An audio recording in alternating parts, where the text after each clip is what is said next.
Hello world, stand up FrontlineASIC is your big advocate, your mentor, your peer in the cut, Dejon Jones, with yet another informative video. Today is Sunday, June the 8th, 2025. The name of today's session is Peer 101. Now, before we get started, allow me to give a huge shout out to all the graduating students from our K through 12 programs and our higher education programs at Butte Community College and Chico State University. A huge shout out to y'all for your success.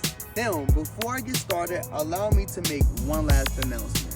Thursday, June the 19th, at Delgado Park, the advocates supporting informed communities will be tabling. Black building leaders, advocates, and community connections will be hosting Chico's annual Juneteenth event. So please help us get this thing together. Reach out to us at our email at asicheadquarters@gmail.com. That's asicheadquarters@gmail.com. We need some volunteers. Now, on to the message, Peer 101. The reason why I'm doing this Peer 101 session with you all is because as the founder, I want to make sure that you understand where my fight is coming from. Today, my friend brought something to my attention, and he said, if you expect the community to take you and your organization serious, why should you not feel compelled to be housed? You may or may not know I am homeless. I want to take this opportunity to explain to you I will never go back into being housed until I address what led me into homelessness. Dejon Jones is homeless, but still tries to help others like him and wants their voices to be heard.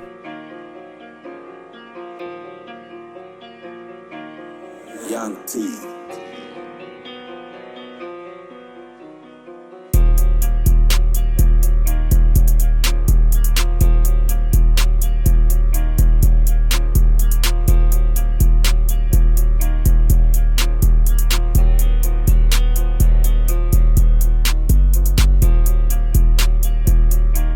So today I had a discussion with my friend, and basically they were saying, with the non-profit organization, an institution you want the community to take serious, you should probably take into consideration your status of being homeless.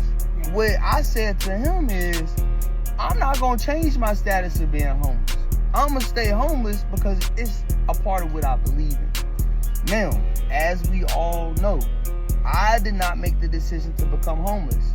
My school, Butte Community College, violated their trust agreement with me, the student, and the employer.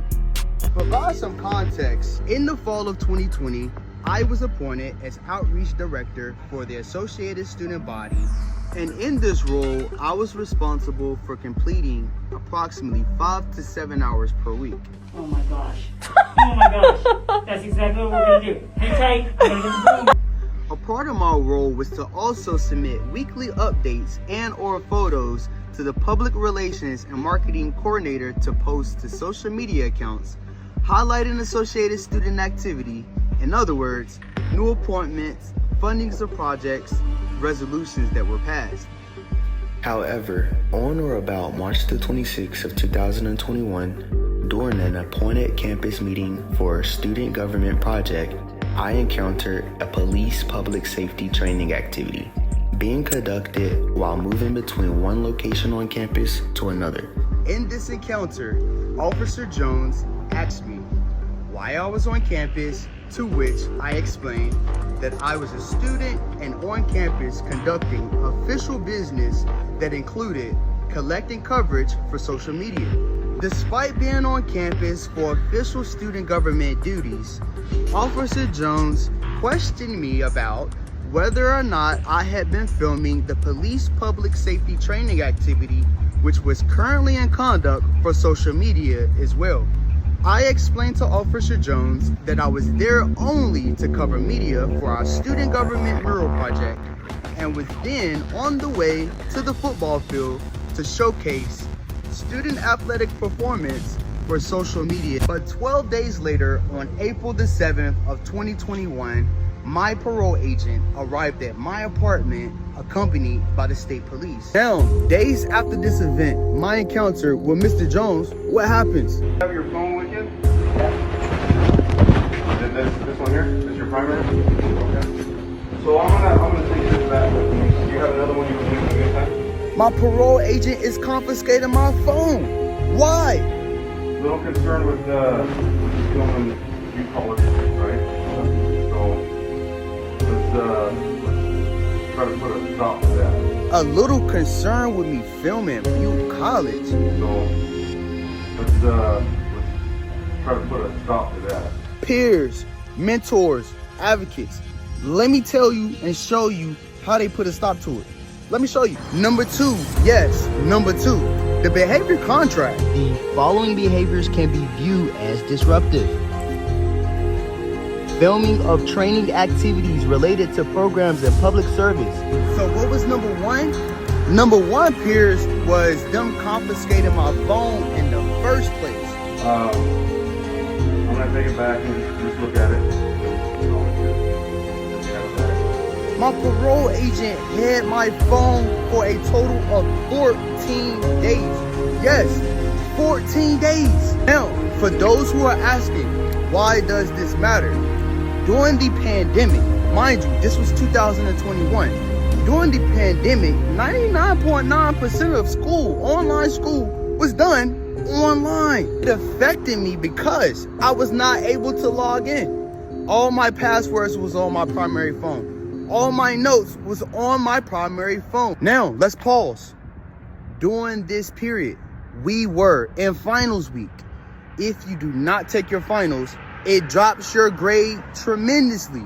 All right. I don't know what your intentions are. But if you got anything going on, reach out.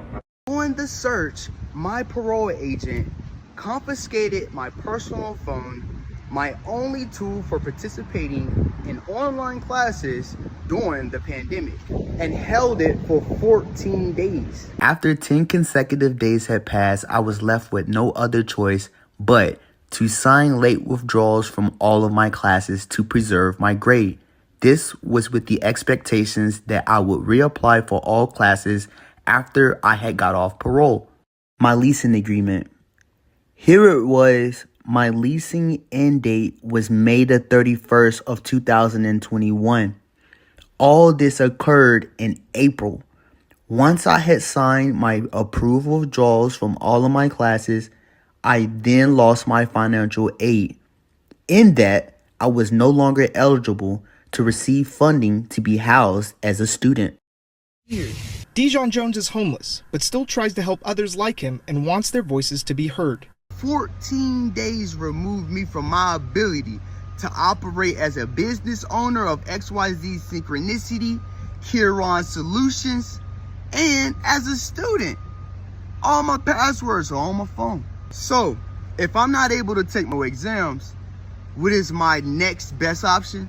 To withhold until after I get off parole, so that what? I can retake all those classes, finish my community college, and transition to my major university, Harvard University.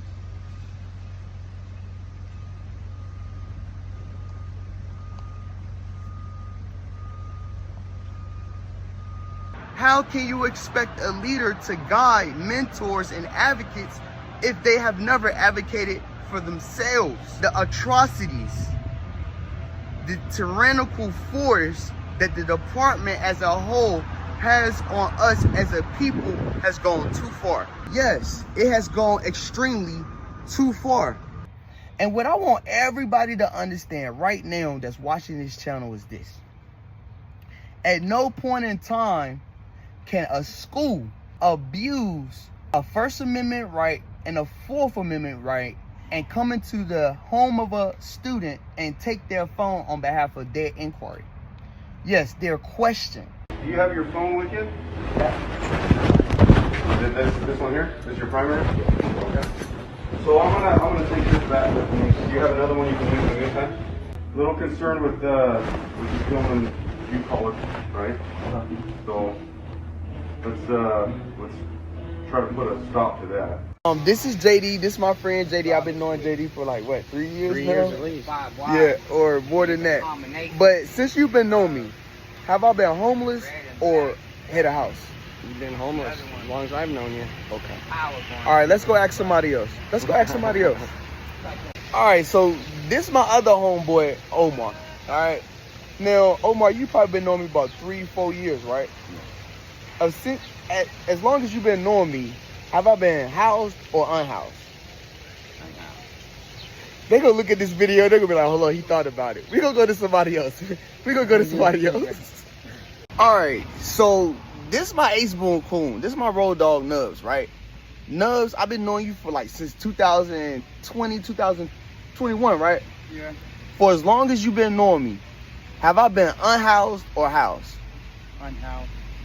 All right, let's go to somebody else. Bro. All right, Bro. hold up. This is my next road dog. This DJ right here. DJ, I've been knowing you since 2021 too, right?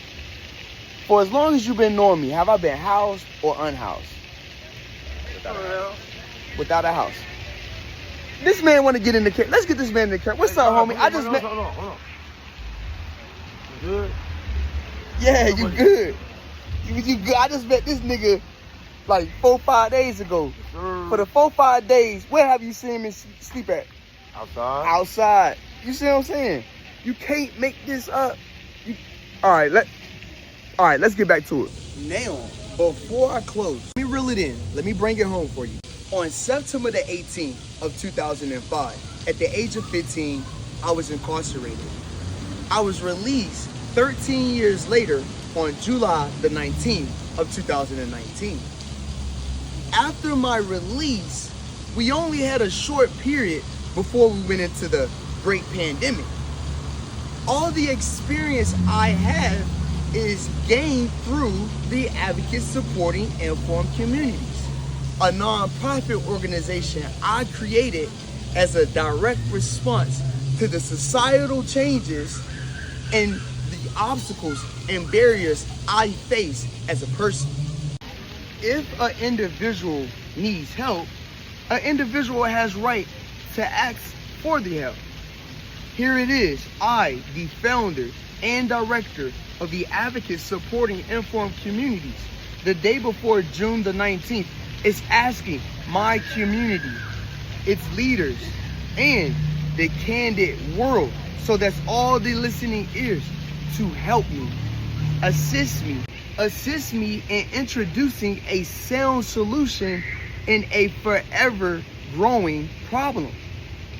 Being unhoused and the effects that go with being unhoused.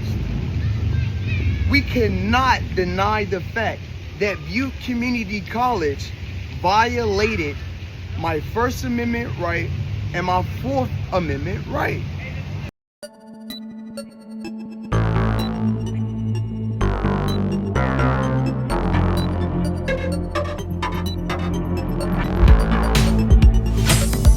Reason being is because I feel like this is a pivotal point in Chico's history that we have to actually stay better together. Spirit, what do you think?